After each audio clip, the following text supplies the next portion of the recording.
MIM party वाले और इस्लाम party वाले दोनों हरे झंडे वाले कहीं ना कहीं शहर के मुसलमानों का और महाराष्ट्र के मुसलमानों का जो नुमाइंदगी का दम भरते हैं, ये मुसलमानों के नाम पर सौदेबाजी कर रहे हैं, मुसलमानों के जज्बात के साथ खेल रहे हैं और मुसलमानों को सियासी तौर से धोखा देने का काम कर रहे हैं। Social democratic party of India SDPI के ज़रिए से ये जो प्रेस कॉन्फ्रेंस ली जा रही है,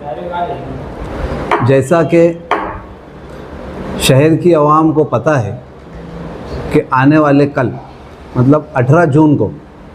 नासिक ज़िले के MLC इलेक्शन है। ये MLC इलेक्शन हर 6 साल के बाद होते हैं और जो कल MLC इलेक्शन की वोटिंग है, इस MLC इलेक्शन में नासिक ज़िले में जितनी महानगर पालिका है, नगर परिषद है, पंचायत समिति है, इसके चुने हुए मेंबर्स, इलेक्टेड कारपोरेटर्स इसमें वोट करते हैं। इसी सिलसिले में इस नासिक ज़िले की सीट के लिए शिवसेना शिंदे गढ़ से साबिक MLC जो इससे पहले की टर्म में भी MLC थे, नरेंद्र दराड़े और 2 आज़ाद उम्मीदवार, एक प्रसाद बापू हिरे और दूसरे गोकुल गीते, ये दोनों BJP के बागी उम्मीदवार थे। ऐसे 3 लोगों के दरमियान कल MLC इलेक्शन में मुकाबला है, जिसमें नासिक ज़िले के तमाम कारपोरेटर्स अपना वोट देकर इनको मुंतखब करेंगे। इस मौके पर पहली मर्तबा ऐसा हुआ कि इस इलेक्शन में मालेगांव से भी इस्लाम पार्टी के गठ नेता खालिद हाजी साहब ने भी इसमें फॉर्म दाखिल किया था। लेकिन हमारी अपनी बदकिस्मती कहिए या हम सियासी तौर से अपने आप को इतना मजबूत नहीं समझते, या फिर हमारा सियासी डर कहिए या फिर हमारी सियासी मुफाद परस्ती कहिए, कहीं ना कहीं हमने उस मुफाद परस्ती में, उस सौदेबाजी में BJP के उम्मीदवार को फ़ायदा पहुंचाने के लिए या शिवसेना शिंदेगढ़ के उम्मीदवार की जीत में आसानी पैदा करने के लिए खालिद हाजी साहब ने फॉर्म को वापस लिया। ये हम स्पष्ट और साफ तौर से कह रहे हैं। वजह यह है कि इस इलेक्शन में टोटल 619 कारपोरेटर्स अलग अलग इलाकों के, मालेगांव कारपोरेशन के 84,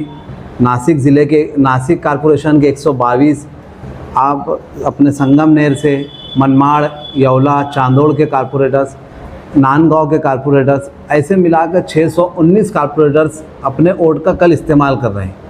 इसमें कहीं ना कहीं बहुमत BJP को दिख रही थी, लेकिन चूँकि ये सीट उनके अलायंस की वजह से, ये शिंदेगढ़ के अंडर में आने की वजह से, ये शिंदेगढ़ के अंडर में चली गई, उनका मुकामी MLC होने की वजह से ये उनके पास चली गई। उन्होंने उसी उम्मीदवार को बनाया भी, जो पुराना MLC था उसी को उम्मीदवार भी बनाया। लेकिन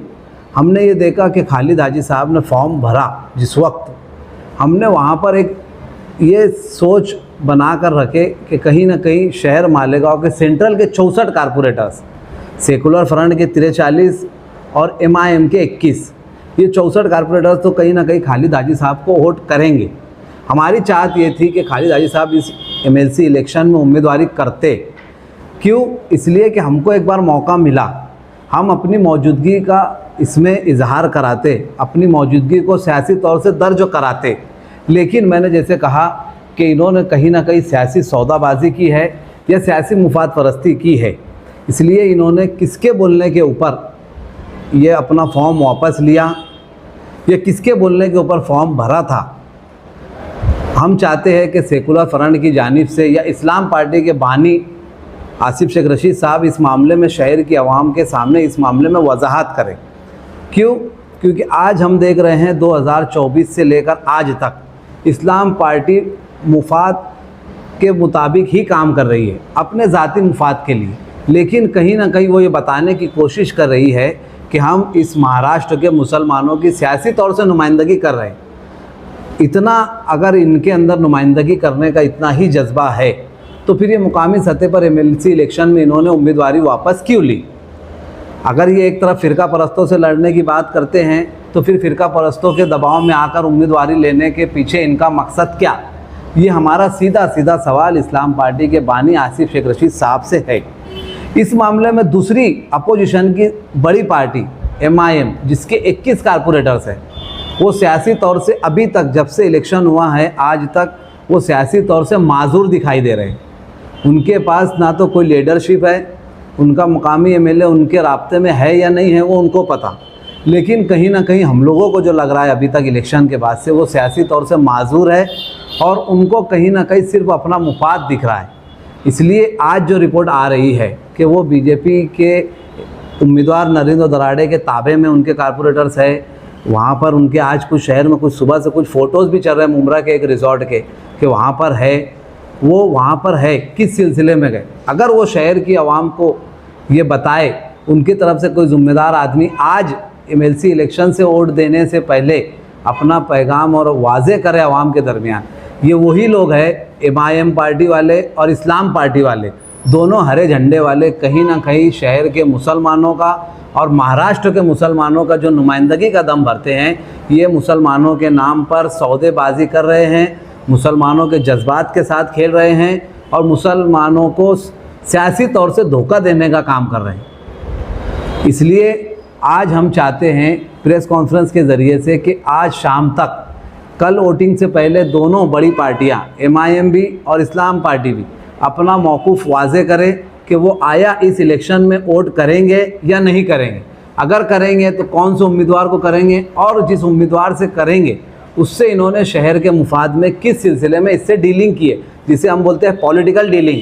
कि यार हम आपको वोट करेंगे तो आप हमारे शहर में ये फ़ंड देंगे या ऐसा करेंगे, या हमको फ़ंड लाने में आसानी होंगी, या MLC का फ़ंड मालेगा और शहर के लिए इस्तेमाल होगा। अगर इन्होंने ऐसा शहर के लिए कुछ प्लान किया है वोट देने के बदले में, तो हम चाहते हैं कि आज शाम तक ये लोग, दोनों बड़ी पार्टियां, सेकुलर फ्रंट भी और MIM भी, ये 64 कारपोरेटरों की ताकत रखते हैं। इनकी ताकत मामूली नहीं है। ये आवाम के सामने अपनी पॉलिसी को वाजे करें। MLC इलेक्शन में जो दोनों कैंडिडेट हैं, इनकी सभी जो है वो मुसलमानों में क्लियर नहीं है, तो अब आप क्या चाहते हैं, MIM और इस्लाम पार्टी किस तरीके से अपना किरदार अदा करें? आप लोग देखेंगे, अगर इस वक्त जो तीनों कैंडिडेट मौजूद है इस MLC इलेक्शन में, नरेंद्र दराड़े, ये शिवसेना शिंदे गट के, ये वही शिवसेना है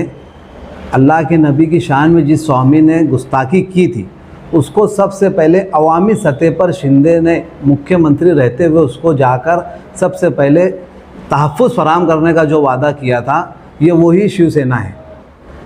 एक उम्मीदवार इनका, ऐसा उम्मीदवार जो अल्लाह की नबी की शान में गुस्ताखी करता और उसको उसकी पार्टी पॉलिटिकली उसको बैकअप करती, ऐसे स्वामी को, तो क्या शहर के ये 64 कारपोरेटर्स, ख़ास तौर से दोनों हरे झंडे वाले, MIM वाले और इस्लाम पार्टी वाले, क्या ऐसे उम्मीदवार को वोट देंगे? ये हमारा सवाल है। दूसरे जो दो उम्मीदवार हैं, ये दोनों बीजेपी के बागी उम्मीदवार हैं। आप पूरे इलेक्शन में देखें, कोई सेकुलर उम्मीदवार था नहीं। इसीलिए हम बोल रहे थे कि खालिद हाजी साहब ने इस इलेक्शन में उम्मीदवारी करना चाहिए था, लेकिन वही बात है कि इन्होंने कोई तो भी सौदाबाजी की है जिसकी बुनियाद पर इन्होंने अपना फॉर्म वापस लिया है। इनके जहन में जो था कहीं ना कहीं वो आवाम के सामने आ चुका है। अब हमारा सवाल है कि दोनों पार्टियां अपना मौक़िफ़ वाज़े करें कि ये किस उम्मीदवार को वोट करेंगे, क्योंकि दोनों मौजूदा जो तीनों उम्मीदवार हैं, ये कहीं ना कहीं मुसलमानों के हक़ में बेहतर नहीं हैं, ये सेकुलर उम्मीदवार नहीं हैं, ये अल्लाह की शान में गुस्ताखी करने वाले, मुसलमानों को सियासी तौर से ख़त्म करने वाले और इस मुल्क में मुसलमानों का रहना दोभर करने वाले लोग इस वक्त तो इस इलेक्शन में उम्मीदवारी कर रहे हैं। तो इनका फरीज़ा था, इनका रहनुमायाना फरीज़ा था, उम्मीदवारों का एक क़यादत का सवाल था, मुसलमानों की नुमाइंदगी का दम भरने वालों के लिए ये मौका था कि ये मुसलमानों के लिए डट कर खड़े होते, चाहे इनको 64 वोट मिलता इस शहर से, लेकिन ये उम्मीदवारी करते। लेकिन इन्होंने, दोनों बड़ी पार्टियों ने कहीं ना कहीं हमारी मालूमात के हिसाब से, या जो चीज़ें आज हमको दिख कर आ रही है, इन्होंने अपना सौदा कर लिया। कुछ लोगों का सौदा हो गया, कुछ लोग सौदे के इंतज़ार में है, कुछ लोग बिक चुके, कुछ लोग बिकने के इंतज़ार में हैं, कुछ लोगों की बोलियां लग चुकी, आज शाम तक कुछ लोगों की बोलियां लग जाएंगी। बात वहीं आकर रुकती है कि फिर शहर की आवाम के साथ धोखा होगा, फिर शहर की आवाम के साथ मुफाद परस्ती को आगे किया जाएगा, फिर शहर के मुसलमानों को सियासी तौर से डराकर वोट लेकर फिर बीजेपी और शिवसेना की मदद की जाएगी। सियासत में सौदेबाजी एक आम चीज़ है, अपने मुफाद के मुताबिक लोग सपोर्ट भी करते हैं, अपोज भी करते हैं। इस वक्त आप क्या चाहते हैं कि क्या किया जाए? पहले जो ये लोगों ने जिस उम्मीदवार को, जो लोग ये कल वोट करेंगे,